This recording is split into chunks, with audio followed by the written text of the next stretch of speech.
ndakurahiye. Umugabo w'umusambanyi Kabombo yagiye gusura mugenzi we asanga atariyo. Umugore aramuzimanira, baraganira, bigeze hagati Nyamugabo yivugisha asa nubaza ati kuvuga n'ugutaruka. Igihe nagendeye hano sinigeze ndabukwa umusego wanyu. Ushobora gusegura umugabo w'inshuti y'umugabo wawe bigashoboka. Umugore w'umupfu ati kuguha urwuya uri inshuti yacu ntibica ishati. Bagira batya berekeza iy'uburiri, bicara ku rwuririro. Nyamugore abanza gusomya Nyamugabo ku yihenero, ahasigaye batangira igikorwa kibajyanye. Bagiye kumva bumva imodoka ya nyir'urugo iratera ihoni ngo didi. Nyamugore abyumva nk'ejo, asaba Nyamugabo bari kumwe gusohoka, agaca mu gikari. Wa musambanyi asohokana imyenda, arambika inda ku muyaga, tari agera ku muhanda ahari habereye irushanwa ryo kwiruka, yirukankana n'abandi. Uko yiruka ibibuno bikagenda bikoma amashyi ngo papa. Bageze imbere umwe mu biruka akebuka gato, aramubaza ariko sha iteka biruka wambaye ubusa?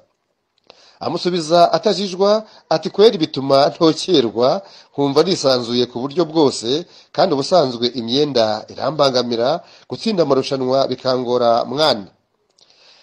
Yongera kumubaza atese buri gihe uba wambaye n'agakingirizo ko mbona ugenda kanagana? Wa musambanyi wigize umukandida mu marushanwa ati yo, ntuzi ko agakingirizo ari intwaro y'abananiwe kwifata?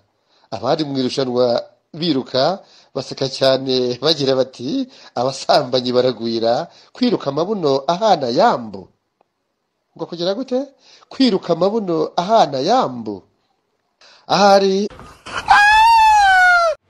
mu nama y'umuryango, umurwayi wo mu mutwe muri uyu muryango nyine umwe yarahagurutse afata ijambo ati umuryango wacu waravumwe, nta minisitiri, nta depite, nta dogiteri, yemwe nta n'umudubaniye.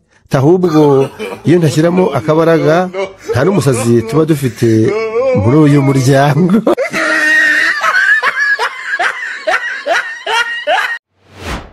Umwana yabwiye se ati papa ndashaka kurongora. Saramubaza tuzarongora nde ko abakobwa b'iki gihe kubona abo muhuza bigoye? Umwana ati nzarongora nyogokuru. Ati wa mwana we ntibishoboka ko warongora mama umbyara. Umwana ati ngewe se ko wandongoreye mama, ubwo tuzaba twishyuranye kimwe kuri kimwe. Umukobwa yagiye gushaka umugabo, mbese agiye gushyingirwa, asanga mu nzu y'umusore nta kintu kirimo, biramushobera. Abaza umukunzi we atese waje kunshaka uzi ko nzatungwa n'iki? None se nzaba mu rugo rutagira ikintu na kimwe? Umusore nawe ati mbabarira mukundwa wanjye mwiza, rwose ntibibuka ko iminsi yose twaganiraga nakubwiraga ko ari we mfite wenyine.